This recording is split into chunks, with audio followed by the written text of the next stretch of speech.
Salam aleyküm vatandaşlar. Bugünkü gepleşiğimize Hamida Babacanova koşuluyor. Hamida Babacanova'nın bize aydıp verecek zatları var.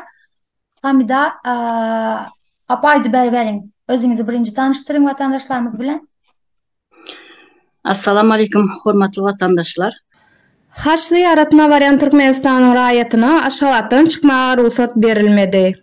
2023 yılın 3. apreline 73 yaşlı Yakutcan Babacanova Türkmenistan'dan Umre ziyaretine gitmeyene ruhsat verilmedi. Satın alınan uçor peteği, tölenen salgıtlar, zerur resmi namaların bardığına karamazdan Zenana, Aşgabat, İstanbul reisine minmeye ruhsat verilmedi. Bu arada Yakutcan Babacanova'nın 1970 yılla Daşavuz velayetinin Könürön şehrine doğulan, Türkiye'de yaşayan gıydı Hamida Babacanova haber verdi. Hemmeler uçora mindiler, ecem saklanı, käbir sanavlara seyrettiler ve uçmağı qadağan ettiler. Ecem garra ayal. Mekke ve Medine ziyaret etme için cemi 2000 Amerikan dolarını sarf etti. Uçor peteğinin bahasının öwedini dolsa da hakimiyetlerin eden ettileri sebepli Türkmen rayatlarının ortaça aylık haklarının onusuna den muktarda pul yitirdi. Ecemin tanqidi belliklerin sebepli uçmağa qadağan edilenine onanyan. Sebebi ençemel veri ilkinci prezident Saparmurat Niyazov'un rejimi ve Berdimuhamedovların häzirki rejimi barada öz pikirim bilen dürlü internet platformalarına çıkış edýärin deyip Hamida adam hukuklaryny gorajak aktivistlara gürrüň verdi. Hamida Babacanova 2021 ýylyň ýazyndan başlap ýöneköy adamlaryň %100 bolýan sosial ykdysady kynçylyklaryny tasdiklayan Türkmenistandan suratlary internetde paýlaşyp başlady. Hukuklarynyň bozulmagy barada çykyş etdi.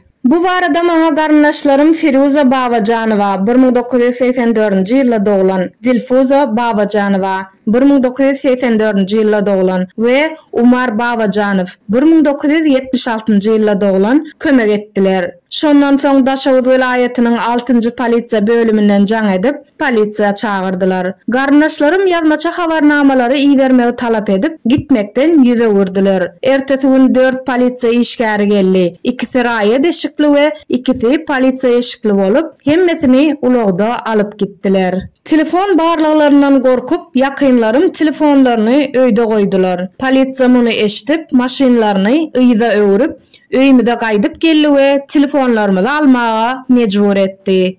Polisiýa olardan men hakda sorak edip başlady. Russiýa gitdimi? Saçlarym tarmy? Garnaşlaryma pul iýerdimmi? Diýip Hamida dowam edýär. Polisiýada takyk näme bolanyny men bilemok.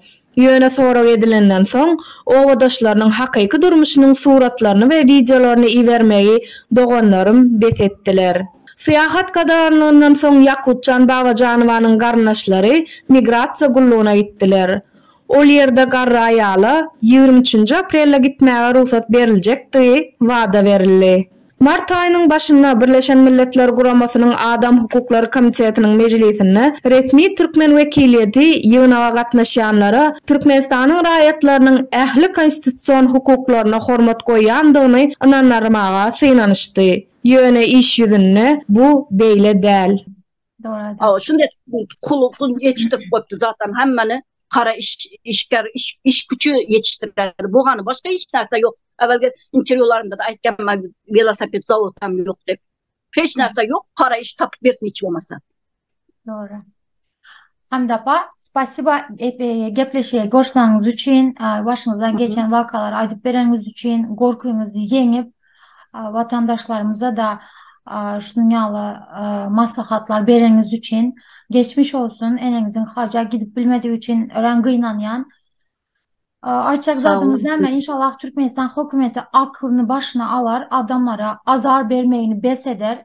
Sebebi bu adam hukuklarının aýdyşmaly bozulmagyna girýär. Hereket azatlygynyň ve söz azatlığının bozulmagyna girýär. Bizi üns berip dinlediğiniz için köp minnettarlyk bildirýäs hormatly vatandaşlar. Hoş sağ bolun. Sağ olun, sen var olun.